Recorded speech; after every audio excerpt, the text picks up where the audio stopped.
ناظرین، آج کے ولاگ کا تعلق آپ کی صحت کے ساتھ ہے اور اس لیے سب لوگوں کو اس ولاگ کو جو ہے وہ ضرور دیکھنا چاہیے، اور یہ ہے کہ سالمنیلا انفیکشن کی وجہ سے صحت کے کون کون سے مسائل پیدا ہوتے ہیں، یہ کس طرح سے پھیلتا ہے، ہم اس سے کس طرح سے بچ سکتے ہیں اور کون کون سی تدابیر ہمیں اختیار کرنی چاہیے۔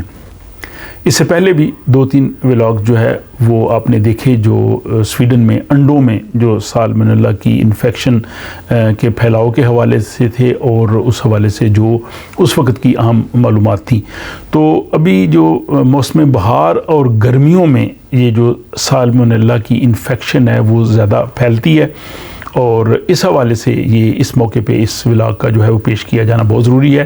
یہ سویڈن میں رہنے والے لوگ اور یورپ اور اسکینڈینیوین ممالک ان سب کے لیے، اور بلکہ میں سمجھتا ہوں کہ جہاں بھی آپ رہتے ہیں، پاکستان میں، انڈیا میں، کسی ملک میں بھی، سب کے لیے یہ عام ہے، کیونکہ یہ انفیکشن پوری دنیا میں انڈوں میں ہوتی ہے، اور کچھ چیزیں جو ہے وہ جنرلائز ہیں، وہ سب کے لیے ایک جیسی ہیں، کچھ جو ہیں وہ یہاں سویڈن کے حوالے سے ہیں۔ تو بہرحال سب سے پہلی چیز یہ ہے کہ سالمنیلا ہے کیا اور کیا یہ خطرناک ہے۔ سالمنیلا ایک بیکٹیریا ہے، اور یہ بنیادی طور پہ جو پیٹ کی خرابی کا باعث بنتا ہے، یعنی اگر یہ انسان کے جسم کے اندر چلا جائے تو اس میں پیٹ میں درد ہو سکتی ہے، اس میں جو ہے وہ جو لوز موشنز ہو سکتے ہیں، درد اور بخار ہو سکتا ہے۔ اگر شدید بیماری میں چلا جائے تو یہ بلڈ میں جا سکتا ہے، بلڈ میں انفیکشن پیدا کر سکتا ہے، اور جوڑوں کی سوزش بھی ہو سکتی ہے۔ جو بوڑھے لوگ ہیں ان میں یہ زیادہ جو ہے وہ مسئلہ پیدا کر سکتا ہے۔ اس حوالے سے جو سویڈن کی جو ہیلتھ اتھارٹی ہے اس نے ان کو انفیکشس کنٹرول ایکٹ کے تحت جو ہے وہ رکھا ہے۔ اب دوسرا سوال یہ ہے کہ یہ سالمنیلا جو ہے وہ کیسے منتقل ہوتا ہے، یہ کس طرح سے اسپریڈ ہوتا ہے۔ تو یہ جو بیکٹیریا ہے یہ انسانوں اور جانوروں دونوں کو متاثر کرتا ہے۔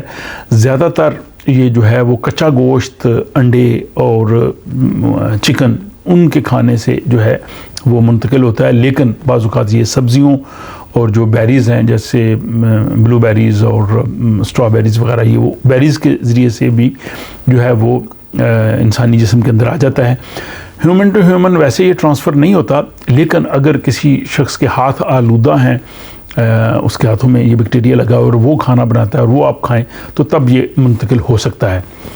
اب تیسرا یہ ہے کہ کیا جو سالمنیلا انفیکشن ہے دوسرے ملکوں سے جو سویڈن میں چیزیں آ رہی ہیں کیا وہ خطرے کا باعث ہے؟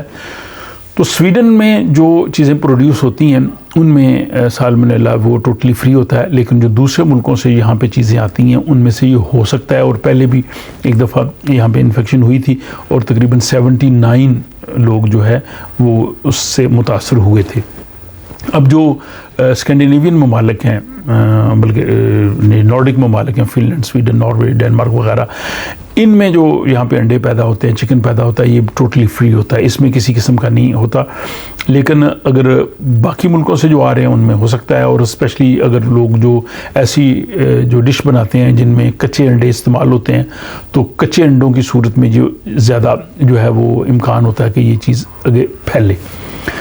اس کے بعد یہ ہے کہ سویڈش جیسے میں نے بتایا کہ جو انڈے ہیں ان کی سے یہاں پہ کسی قسم کا خطرہ نہیں ہے۔ اگر ان میں آ جائے، کبھی آ جاتا ہے، پہلے بھی آیا ہے، تو فوری طور پہ وہ لوگوں کو آگاہ کرتے ہیں، اس کا بیچ نمبر بتاتے ہیں، دکانوں سے جا کے کہتے ہیں کہ جو اگر آپ نے انڈے لیے تو فوراً آپ واپس کریں اور آپ کو پیسے مل جاتے ہیں۔ تو یہاں پہ جو سویڈش ہیلتھ سسٹم ہے اس کا بہت زیادہ کنٹرول ہے۔ اگر کسی جگہ سے بھی آؤٹ بریک کو پتہ چلے تو وہ فوری طور پہ اس کو جو ہے وہ روکتے ہیں، اور اگر مارکیٹ میں بھی انڈے آئے ہو تو وہ بھی وہ واپس اٹھوا لیتے ہیں۔ اب اگلا سوال یہ ہے کہ آپ سالمنیلا کے جو خطرہ ہے اس کو کیسے کم کر سکتے ہیں؟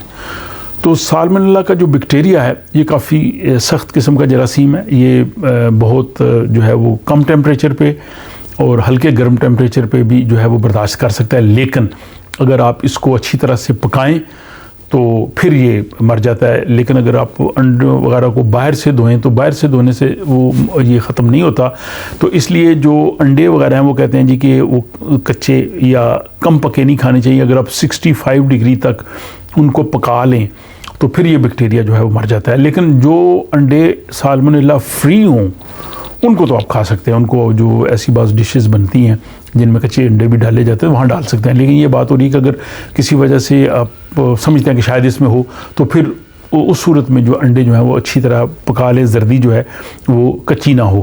اس کے بعد سوال یہ ہے کہ فوڈ پوائزننگ سے یا مطلب سالمنیلا سے بچنے کے لیے اور کیا کچھ کرنا چاہیے؟